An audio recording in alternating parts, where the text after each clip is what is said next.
నమస్తే, welcome to special focus. ప్రేమ కోసమే వలలో పడని పాపం పసివాడు, అయ్యో పాపం పసివాడు. అదిగో అక్కడున్నది దాయాద్ దేశం.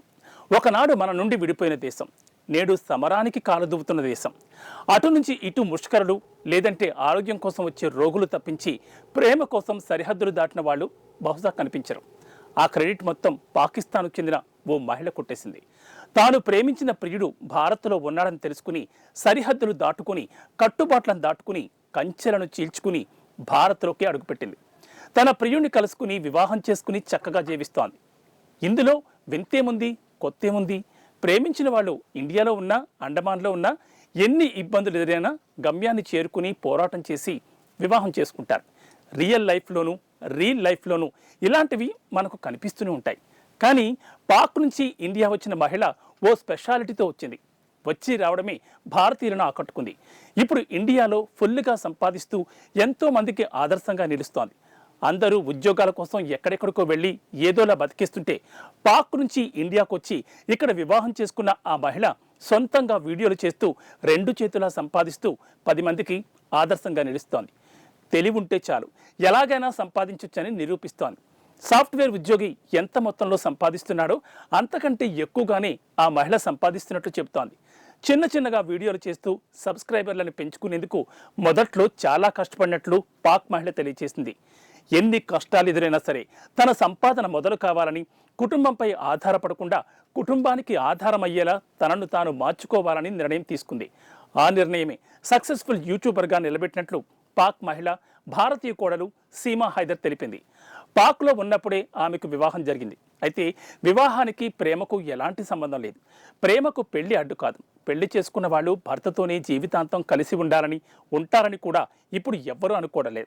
కారణం పరిస్థితులు కావచ్చు, అవకాశాలు కావచ్చు, లైఫ్ స్టైల్ కావచ్చు. మార్పు కోరుకుంటున్నారు. సొంత వాళ్ళను పక్కన పెట్టి కొత్త అవకాశాలను వెతుక్కుంటూ, సృష్టించుకుంటూ సీమా హైదర్లా విజయాలు సాధిస్తున్నారు. సీమా హైదర్ సక్సెస్ఫుల్ యూట్యూబర్గా ఎలా విజయం సాధించారో ఇప్పుడు తెలుసుకుందాం.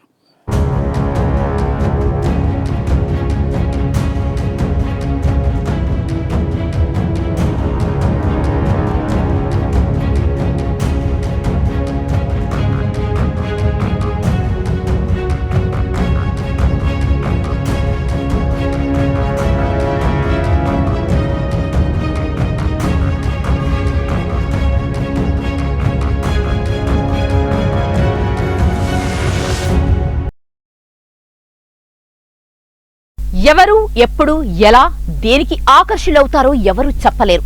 ఎందుకు ఆకర్షితులవుతారో కూడా చెప్పడం చాలా కష్టం. ప్రపంచంలో చాలా మందిని పబ్జీ గేమ్ ఏకం చేసింది. పబ్జీ ఆడేవారికి దేశ విదేశీయులతో పరిచయాలు ఏర్పడుతూ ఉంటాయి. కొన్ని పరిచయాలు జీవితాలను మార్చేస్తాయి. అటువంటి వాటిలో సీమా హైదర్ కూడా ఒకరు. ఆమెకు పబ్జీ గేమ్ ద్వారా భారత్లోని పెళ్లి కాని అబ్బాయి సచిన్ మీనాతో పరిచయం ఏర్పడింది. అయితే సీమా హైదర్ కు అప్పటికే పెళ్లై పిల్లలు కూడా ఉన్నారు. సరదాగా పబ్జీ గేమ్ ఆడిన సీమా లైఫ్ టర్న్ అవుతోందని ఆమె కూడా ఊహించలేదు. పబ్జీ గేమ్ ఇద్దరిని ఒకటిగా కలిపింది. గేమ్ పుణ్యమా అని పాక్ మహిళతో ఇండియా అబ్బాయి సచిన్ ప్రేమలో పడ్డాడు. ఆ ప్రేమ ముదిరి పాకాన పడింది. సచిన్ ఇండియా వెళ్లలేడు. ఒకవేళ వెళ్లినా అక్కడి పరిస్థితులు, కట్టుబాట్లు, వ్యవహారాలు వేరుగా ఉంటాయి. పాక్ వెళ్లడం అంటే పులిబోన్లో తలదూర్చడమే.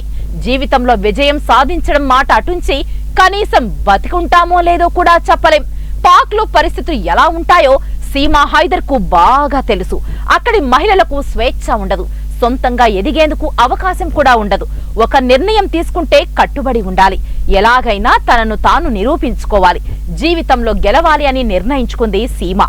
భర్తను, కుటుంబాన్ని వదిలేసి అక్రమంగా పాక్ నుంచి పారిపోయి ఇండియాకు వచ్చేసింది. బోర్డర్ దాటే సమయంలో ఆమె పడిన కష్టాన్ని వర్ణిస్తూ ఓ పెద్ద సినిమానే తీయొచ్చు. బోర్డర్ దాటిన ప్రేమ కథ పేరుతో సినిమా తీస్తే తప్పకుండా సక్సెస్ అవుతుంది. మరికొంతమందికి ఇన్ఫర్మేషన్ కూడా ఉంటుంది. ఇలా బోర్డర్ దాటి ఇండియాకు వచ్చిన సీమా హైదర్ సచిన్ మీనాను వివాహం చేసుకుంది. వీరి వివాహం గురించి మీడియాలో పెద్ద ఎత్తున కథనాలు, సోషల్ మీడియాలో ప్రేమ వర్ణనలు అనేకం వచ్చాయి. దీంతో సీమా హైదర్ కు గుర్తింపు లభించింది. దీన్ని అక్కడితో ఆపేయాలని అనుకోలేదు. అప్పటికే భర్త యూట్యూబర్ కావడంతో తాను కూడా యూట్యూబ్ ను ఏర్పాటు చేసుకోవాలని నిర్ణయించుకుంది. ఇంకేముంది, భర్త సచిన్ సహాయంతో వీడియోలు, షార్ట్స్ చేస్తూ సోషల్ మీడియాలో అప్లోడ్ చేయడం మొదలుపెట్టారు. వ్యూస్ పెరిగాయి, సబ్స్క్రైబర్స్ కూడా పెరిగారు. క్రమంగా పాపులర్ కావడం మొదలుపెట్టింది సీమా హైదర్.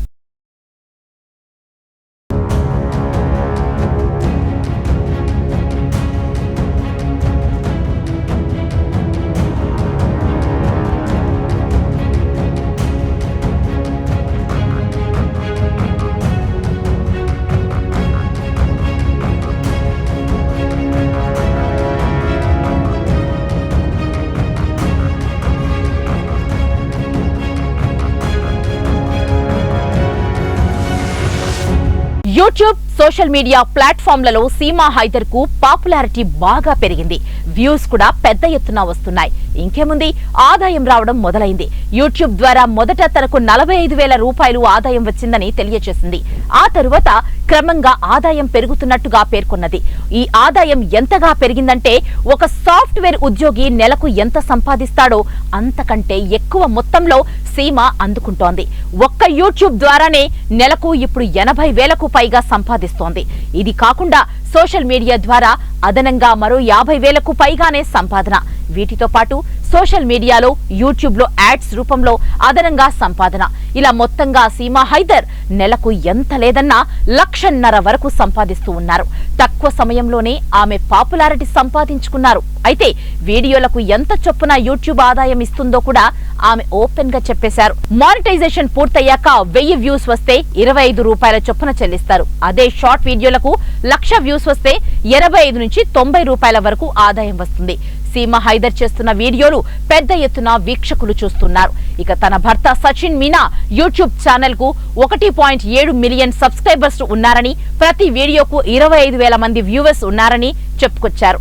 మొదట్లో తన భర్త సహాయంతోనే యూట్యూబర్ ను రన్ చేసినట్టు సీమా పేర్కొన్నది.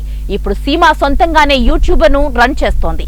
సీమా, అతని భర్త సచిన్ ఇద్దరు కూడా సక్సెస్ఫుల్ యూట్యూబర్స్ గా పేరుగాంచారు.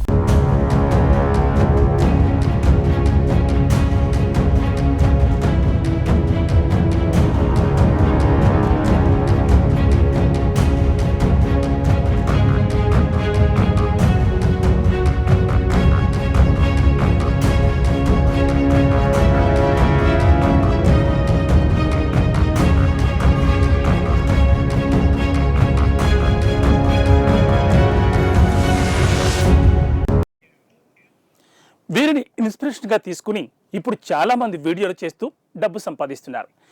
ఇండియా నుంచి విదేశాలకు వెళ్ళి సక్సెస్ కావడం ఒక ఎత్తు అయితే, పాక్ నుంచి ఇండియాకు వచ్చి ఇండియాలో యూట్యూబర్గా సక్సెస్ కావడం మరో ఎత్తు. సీమా హైదర్ మాదిరిగా ధైర్యం చేస్తే ఎవరైనా తప్పకుండా సక్సెస్ కావచ్చు. మనీ సినిమాలో చెప్పినట్లుగా ఎవడబ్బ సబ్బు సొత్తు కాదురా టాలెంట్ అని ఎంచక్క పాడుకోవచ్చు. ఏమంటారు? రేడియో దోమా? మనం కూడా దేనికోసం పాక్ వెళ్ళడానికి కాదండోయ్, యూట్యూబర్గా సక్సెస్ సాధించడానికి. ఇది ఇవాళ స్పెషల్ ఫోకస్. మరో ఇంట్రెస్టింగ్ టాపిక్తో మళ్ళీ కలుద్దాం. నమస్తే.